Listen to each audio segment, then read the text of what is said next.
Lizzie présente Les enfants de la liberté de Marc Lévy, lu par l'auteur.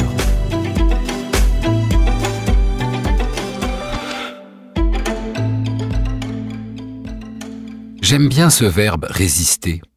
Résister à ce qui nous emprisonne, aux préjugés, au jugement hâtif, à l'envie de juger, à tout ce qui est mauvais en nous et ne demande qu'à s'exprimer, à l'envie d'abandonner, au besoin de se faire plaindre, au besoin de parler de soi au détriment de l'autre, aux modes, aux ambitions malsaines, au désarroi ambiant.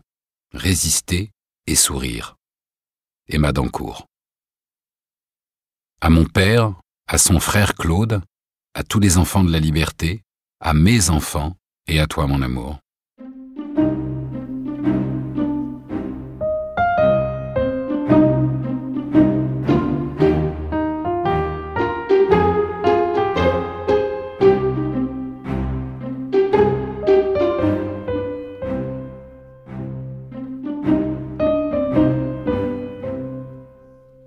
Je vais t'aimer demain. Aujourd'hui, je ne te connais pas encore. J'ai commencé par descendre l'escalier du vieil immeuble que j'habitais, le pas un peu pressé, je te l'avoue.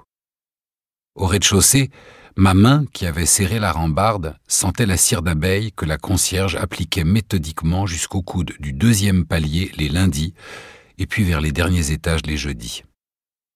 Malgré la lumière qui dorait les façades, le trottoir était encore moiré de la pluie du petit matin. Dire que sur ces pas légers, je ne savais encore rien. J'ignorais tout de toi qui me donnerait sûrement un jour le plus beau cadeau que la vie fait aux hommes. Je suis entré dans le petit café de la rue Saint-Paul. J'avais du temps dans mes poches. 3 au comptoir, nous étions peu à être riches de cela ce matin de printemps. Et puis, les mains derrière sa gabardine, mon père est entré. Il s'est accoudé au zinc, comme s'il ne m'avait pas vu. Une élégance bien à lui. Il a commandé un café serré et j'ai pu voir le sourire qu'il me cachait tant bien que mal, plutôt mal. D'un tapotement sur le comptoir, il m'a indiqué que la salle était tranquille, que je pouvais enfin me rapprocher. J'ai senti en frôlant sa veste sa force, le poids de la tristesse qui écrasait ses épaules. Il m'a demandé si j'étais toujours sûr. Je n'étais sûr de rien, mais j'ai hoché la tête. Alors il a poussé sa tasse très discrètement. Sous la soucoupe, il y avait un billet de 50 francs. J'ai refusé, mais il a serré très fort les mâchoires et grommelé que pour faire la guerre, il fallait avoir le ventre plein. J'ai pris le billet, et à son regard, j'ai compris qu'il fallait maintenant que je parte.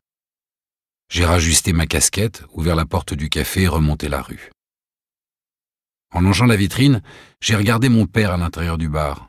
Un petit regard volé comme ça. Lui m'a offert son ultime sourire pour me faire signe que mon col était mal ajusté. Il y avait dans ses yeux une urgence que je mettrais des années à comprendre, mais il me suffit aujourd'hui encore de fermer les miens en pensant à lui pour que cette dernière image me revienne intacte. Je sais que mon père était triste de mon départ. Je devine aussi qu'il pressentait que nous ne nous reverrions plus. Ce n'était pas sa mort qu'il avait imaginée, mais la mienne.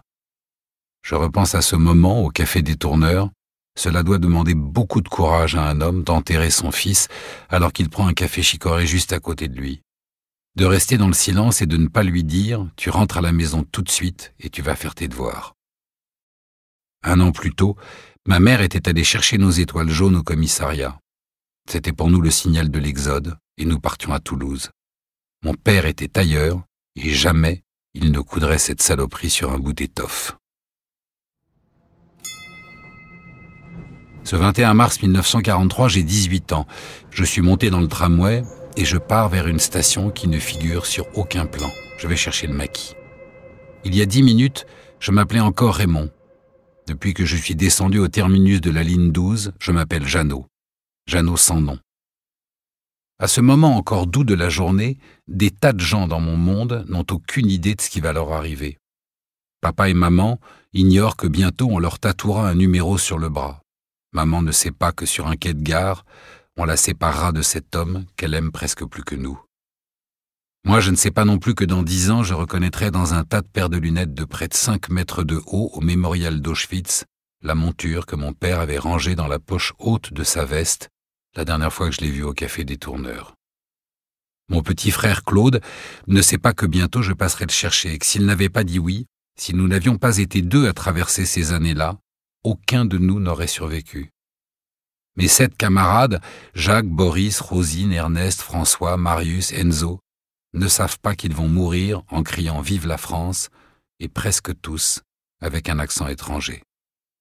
Je me doute bien que ma pensée est confuse, que les mots se bousculent dans ma tête, mais à partir de ce lundi midi et pendant 2 ans, sans cesse, mon cœur va battre dans ma poitrine au rythme que lui impose la peur.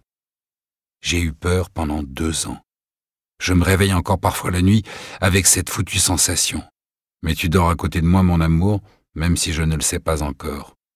Alors, voilà un petit bout de l'histoire de Charles, Claude, Alonso, Catherine, Sophie, Rosine, Marc, Émile, Robert.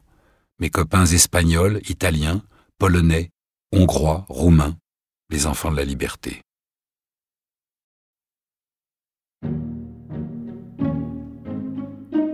Première partie.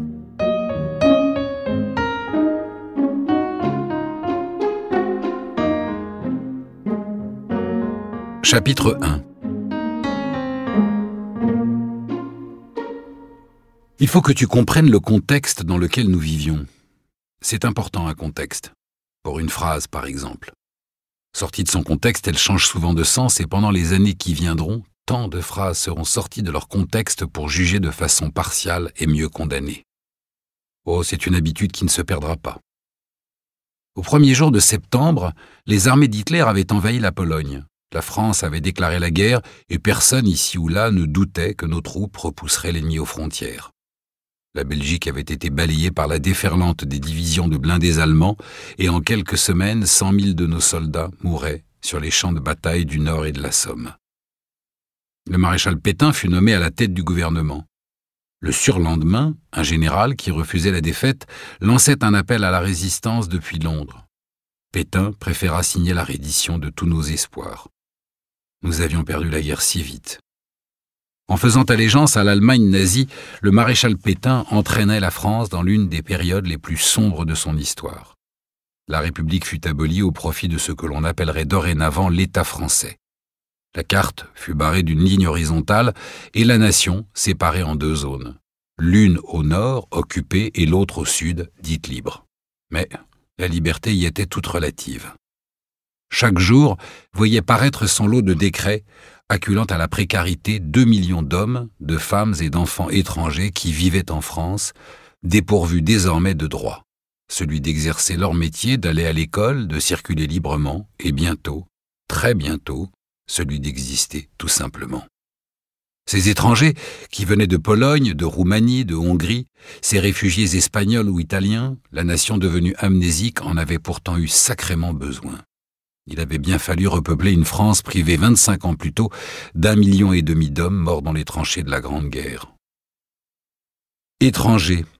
C'était le cas de presque tous mes copains et chacun avait subi les répressions, les exactions perpétrées dans son pays depuis plusieurs années. Les démocrates allemands savaient qui était Hitler. Les combattants de la guerre d'Espagne connaissaient la dictature de Franco, ceux d'Italie le fascisme de Mussolini.